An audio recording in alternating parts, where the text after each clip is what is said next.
দর্শক, নতুন সংসদের যাত্রা যখন শুরু হলো এবং নতুন সংসদের স্পিকার নির্বাচিত হলেন যখন একজন রণাঙ্গনের মুক্তিযোদ্ধা, বীর বিক্রম খেতাবপ্রাপ্ত মুক্তিযোদ্ধা মেজর হাফিজউদ্দিন আহমেদ, সেই নিয়োগের ভিত্তিতে আমরা আগের ভিডিওতেই বলেছিলাম যে এটা একটা ভালো খবর এবং বীর মুক্তিযোদ্ধা যখন সংসদের স্পিকার হবেন, সংসদের অভিভাবক হবেন, তখন সংসদে মুক্তিযুদ্ধ বিরোধী কোনো কিছু হবে না।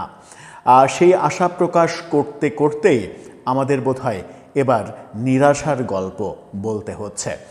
আগের ভিডিওতেই আমরা তার প্রশংসা করেছিলাম, তার বীরত্বের প্রশংসা করেছিলাম, যে তার বীরত্ব গাথা ৭১-এ রণাঙ্গনে তার যে ভূমিকা, তার শরীরে স্প্লিন্টারের আঘাত রয়েছে, বহুদিন অসুস্থ ছিলেন, সেরকম একজন খেতাবপ্রাপ্ত বীর মুক্তিযোদ্ধা নিশ্চিত করেই সংসদে মুক্তিযুদ্ধের ইমোশনে আঘাত লাগে এরকম কিছু করবেন না। কিন্তু বিভিন্ন গণমাধ্যমের খবর এবং সেগুলোর পুঙ্খানুপুঙ্খ বিশ্লেষণ করতে গিয়ে কেন যেন মনে হচ্ছে যে সংসদের প্রথম দিনেই এর ব্যত্যয় ঘটল এবং বাংলাদেশের মুক্তিকামী মানুষ যারা স্বাধীনতার চেতনা ধারণ করে, বাংলাদেশের বেশিরভাগ মানুষই তো স্বাধীনতা এবং মুক্তিযুদ্ধের চেতনা ধারণ করেন, তারা প্রচণ্ড আঘাতপ্রাপ্ত হলেন বোধহয় এই ঘটনাতে। এই ঘটনাটা তিনি না ঘটালেই পারতেন। বিভিন্ন গণমাধ্যমের বিভিন্ন রকমের খবর, তারপরে এর গভীরে গিয়ে সংসদের অধিবেশনের বক্তব্য কি হয়েছে সেই বক্তব্যগুলো, ভিডিওগুলো বিশ্লেষণ করে আমরা যা পেয়েছি তাতে কষ্ট পাওয়ার অধ্যায় আমার কাছে মনে হয়েছে। কিন্তু তার আগে সংসদের রেওয়াজ অনুযায়ী সরকারি দলের পক্ষ থেকে যে শোক প্রস্তাব আনা হয়েছিল, সাবেক প্রধানমন্ত্রী, বিএনপির সাবেক প্রধান বেগম খালেদা জিয়ার নাম শোক প্রস্তাবে অন্তর্ভুক্ত করা হয়েছিল। প্রত্যাশিতভাবে তার নাম থাকবে, কিন্তু ইন্টারেস্টিংলি দুটো নাম এখানে সংযুক্ত করা হয়েছিল। সেটা হচ্ছে যে ভারতের সাবেক প্রধানমন্ত্রী মনমোহন সিং এবং সদ্য প্রয়াত ইরানের সর্বোচ্চ ধর্মীয় নেতা আয়াতুল্লাহ আলী খামেনি, এই দুটো নাম অন্তর্ভুক্ত করেছে বিএনপি। এই দুটো নাম অন্তর্ভুক্ত করতে কিন্তু তাদের অনেক বেশি সাহসী হতে হয়েছে। সেই ব্যাপারটা যখন গণমাধ্যমে দেখেছি তখন সেই ব্যাপারে প্রশংসা করেই একটা ভিডিও তৈরি করব এরকম সিদ্ধান্ত নিয়েছিলাম। কিন্তু পরবর্তীতে যে তথ্যগুলো হাজির হলো এটা নিয়ে বিস্তর ঘাটাঘাটি করতে গিয়ে তাতে মনে হয় হতাশই হতে হচ্ছে। যদি সংসদে একজন বীর মুক্তিযোদ্ধা, খেতাবপ্রাপ্ত মুক্তিযোদ্ধা সংসদের অভিভাবক থাকেন, স্পিকারের আসনে বসে থাকেন এবং তিনি বসে থাকতে যদি সংসদে চিহ্নিত যুদ্ধাপরাধীদের জন্য শোক প্রস্তাব আনা হয়, তাহলে এটা দুঃখজনকই বটে। চলুন সংসদে আজকে কি ঘটলো, কোনটুকুর প্রশংসা করা যায় আর কোনটুকুকে হতাশাজনক এবং অগ্রহণযোগ্য ভাবছে মানুষ, সেটা একটু আলোচনা করে দেখি এই ভিডিওতে। থাকবেন পলিটিক্স টিভির নিয়মিত আয়োজনে।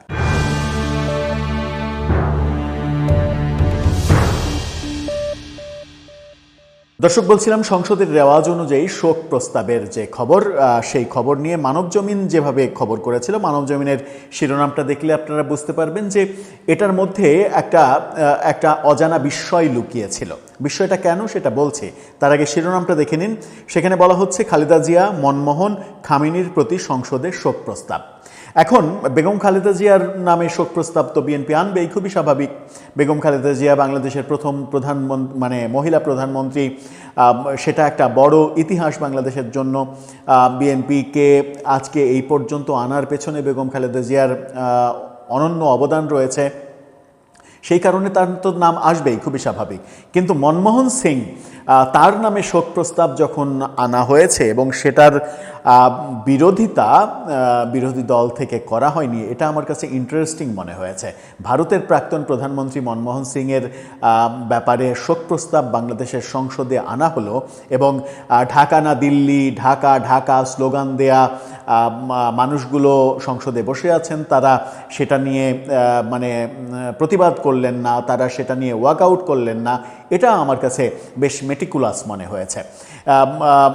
অনেকের রক্তচক্ষু উপেক্ষা করে মনমোহন সিংয়ের ব্যাপারে শোক প্রস্তাব আনা, এটা কিন্তু বিএনপির একটা দারুণ সিদ্ধান্ত বলা যেতেই পারে। এবং এই সিদ্ধান্তের প্রেক্ষিতে একটা ব্যাপার স্পষ্ট হয় যে বর্তমান বিএনপি সরকারের সঙ্গে ভারতের বন্ধুত্ব অলরেডি হয়ে গেছে এবং সেই বন্ধুত্বটা আরও গাঢ় করতে চাইছে বিএনপি। আজকে সংসদে মনমোহন সিংয়ের জন্য শোক প্রস্তাব এনে সেটা বিএনপি আবারও প্রমাণ করেছে। কিন্তু আয়াতুল্লাহ আলী খামেনির নামে শোক প্রস্তাব যখন সংসদে আনা হলো তখন কিন্তু আমেরিকার রক্তচক্ষুকে ভয় পাওয়ার একটা ব্যাপার রয়েছে। আমেরিকার রক্তচক্ষুকে উপেক্ষা করে আয়াতুল্লাহ আলী খামেনির নাম শোক প্রস্তাবে আনা, এটা বিএনপির একটা সাহসী সিদ্ধান্তই বলতে হয়। এরকম সাহসী পদক্ষেপগুলো যদি তারা ভবিষ্যতে নিতে পারে তাহলে বোধহয় সেটা প্রশংসার ব্যাপারই হবে। এই দুটো ব্যাপার দারুণ একটা মানে ব্যাপার হয়েছে দুই ক্ষেত্রেই। মানে একটা ক্ষেত্রে মনমোহন সিংয়ের ক্ষেত্রে বাংলাদেশি ভারত বিরোধী এজেন্ডা বাস্তবায়ন যারা করতে চায় তাদের রক্তচক্ষু উপেক্ষা করা, এবং খামেনির নাম অন্তর্ভুক্ত করতে গিয়ে যুক্তরাষ্ট্রের রক্তচক্ষু উপেক্ষা করা, এই দুই ক্ষেত্রে বিএনপি এবং বিএনপির নতুন সরকার অবশ্যই প্রশংসা পেতে পারে। কিন্তুতে যদি আসি তাহলে দেখুন যে ডেইলি স্টার তারা বলছে, তারা এক ধরনের খবর করেছে, তাদের শিরোনামটা দেখে নিন।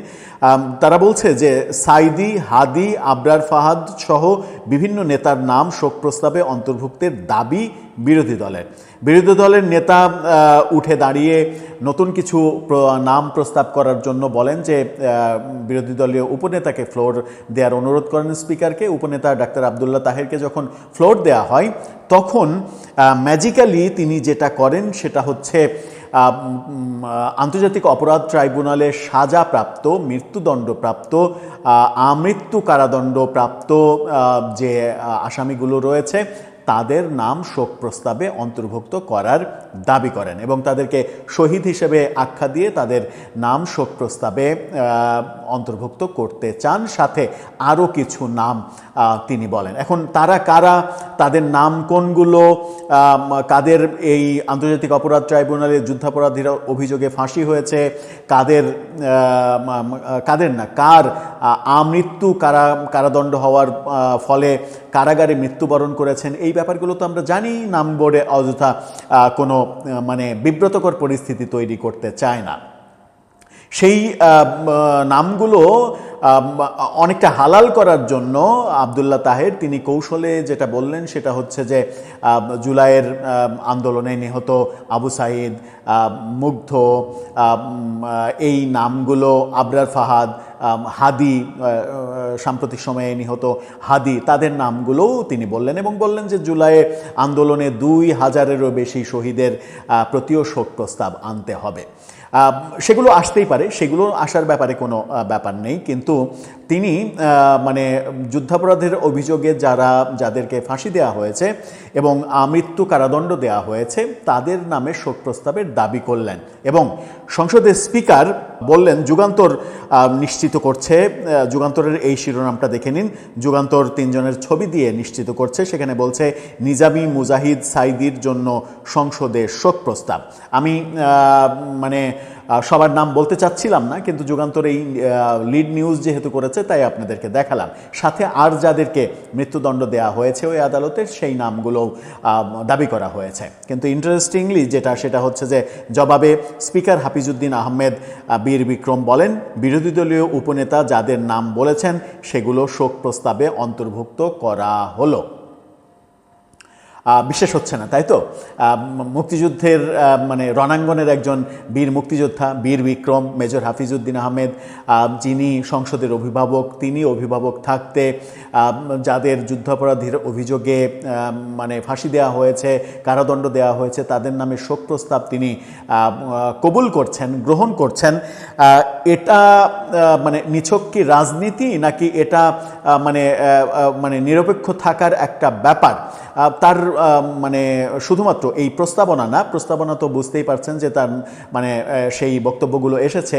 প্রস্তাবনার পরিপ্রেক্ষিতে মেজর হাফিজ কি বলছেন একটু শুনে আসুন, তাহলে বুঝতে পারবেন যে মানে কি আদতে তিনি বলতে চাইলেন, একটু ছোট্ট করে শুনে আসুন। বিরোধী দলীয় উপনেতা যাদের নাম বলবেন, যাদের নাম বলেছেন, এই নামগুলো শোক প্রস্তাবে অন্তর্ভুক্ত করা হবে। দর্শক, যে বক্তব্যটা শুনলেন স্পিকারের, সেটাই বক্তব্য। সেই বক্তব্যের সঙ্গে তিনি বিএনপির নেতা, যাকেও যুদ্ধাপরাধের অভিযোগে মৃত্যুদণ্ড দেওয়া হয়েছিল, সালাউদ্দিন কাদের চৌধুরী সহ আরও কিছু নাম প্রস্তাব করেন এবং চিফ হুইপ নুরুল ইসলাম আরও কয়েকটি নাম যোগ করেন। তার প্রস্তাবে মতিউর রহমান নিজামী সহ আরও ঝিনাইদহ 2 আসনের সংসদ সদস্য মশিউর রহমানের নাম যুক্ত করার কথা বলেন। আরও কিছু নাম যুক্ত করা হয়। সালাউদ্দিন কাদের চৌধুরী, কামাল ইবনে ইউসুফ, নাসিরউদ্দিন আহমেদ পিন্টু, কারাগারে যে বিএনপি নেতা পিন্টু মারা গেছে, তার নাম সহ বেশ কিছু নাম। তার মধ্যে একটা গুরুত্বপূর্ণ নাম, মানে সাবেক মানে মুক্তিযুদ্ধের সময় অন্যতম ভূমিকা পালনকারী একে খন্দকার, তার নামও প্রস্তাব করা হয়েছে। এটা একটা ভালো নাম প্রস্তাব করা হয়েছে।